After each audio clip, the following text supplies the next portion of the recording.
Hey everyone, Happy Dude here. Now, I'm afraid I have some bad news. Bad news, everyone! It appears that Seafoam isn't that great as everyone is saying, especially for a modern car. For an older car, it isn't that bad. But I'm not going to say that it destroyed my engine, but it definitely did some damage inside. So let me explain what exactly happened. When I put the car on the dyno, I noticed that it had a lot less power than it should have. I already made a full video for that, so if you want to know how much, check the other video first. Now I decided to give the car a full maintenance service and an overhaul of the air intake, also the exhaust. All the fluids will be changed, and also the spark plugs and everything else I could do to bring all the horsepower back, including the use of Seafoam in the fuel tank and also in the air intake. And that's where it went wrong.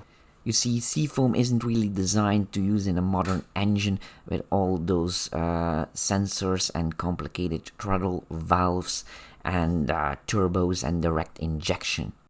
And my Audi is the worst. You see, my throttle body is under the air intake right here and it's upside down. And inside the air intake are also electronic controlled valves. So I think a lot of the Seafoam just went to one cylinder.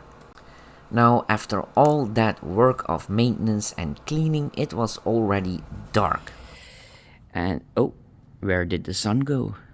But I still had to do a test drive because that's what it says on the can of Seafoam, and I followed the instructions really carefully.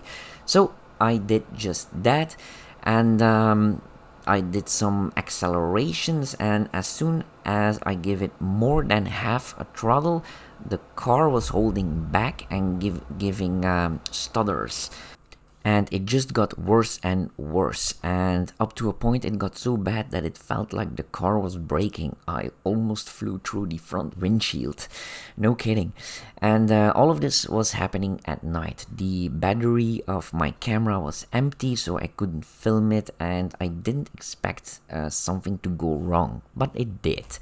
So I stopped and I got my diagnostic tool. I did a readout and I was getting error messages of misfires. Also the little LED of the motor management was turning on my dashboard. So big trouble. Now I checked the spark plugs and they were pretty dark, especially cylinder 4. That one was clearly burning oil. There was even oil outside of the engine on top of the spark plug, so that's not good at all. And when I start the car, there is a lot of blue smoke coming out of the exhaust.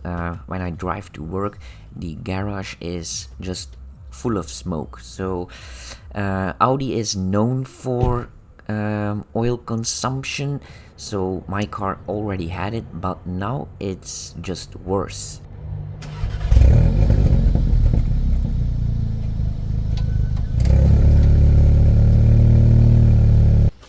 So I searched the internet for answers and Google AI was very quick to respond. Let me read it out for you. I just typed in Google that it didn't went well when I put Seafoam in my car. I wanted to see if any other people also experienced this on forums. And then I gave Google AI some more information and it said that it wasn't a good idea. The sensors get confused and also the chunks of carbon can actually go between the cylinder wall and the cylinder, and that is what causing the misfires. Also the spark plugs get clogged. Then it told me how to fix it and I said I already done that, and then I gave it some more information that everything is new, and then it gave me some other things to do. And it also said that it was normal that it would consume a lot of oil now. So yeah, that's not good at all. And then I also asked why nobody is talking about this and why so many YouTubers recommend this product. And it's just only been used on older cars, and it's very heavily sponsored. So putting Seafoam in your fuel tank isn't that bad. It just mixes with the fuel, it cleans the lines and also the valves if you have an older car with a carburetor or normal injection. But if you have a modern car above 2015 with direct injection, I would recommend not using Seafoam because like I just experienced, it can do some harm.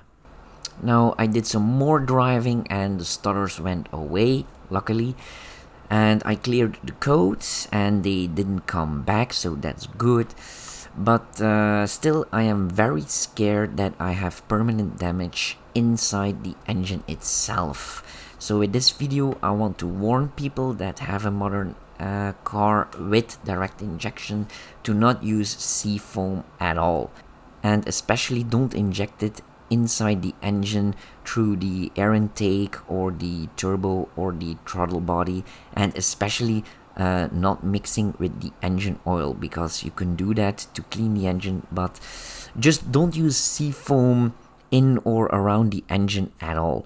You can add it to the fuel tank when you're pumping gas, but it won't do anything because with direct injection the injectors are under the valves, so they won't touch it at all.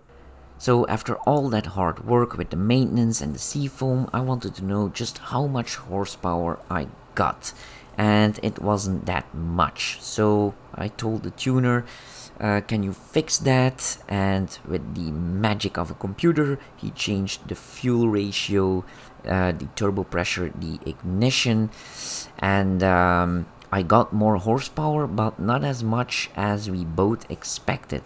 That's probably because of the damage now. So again, I didn't make this video to tell you that Seafoam is a dangerous product. It does what it's supposed to do, just don't use it in a modern engine. It could harm your engine. I'm not saying that it will, but it can. My Audi already had some problems and it made it just worse. So I'm probably going to sell the car. It's getting older, a lot of parts have already been replaced and there's just no end to it, so I'm not really happy with it anymore. But what should I buy next? The new Audi RS3 or an electric car? But which one? Or should I go back to my home brand?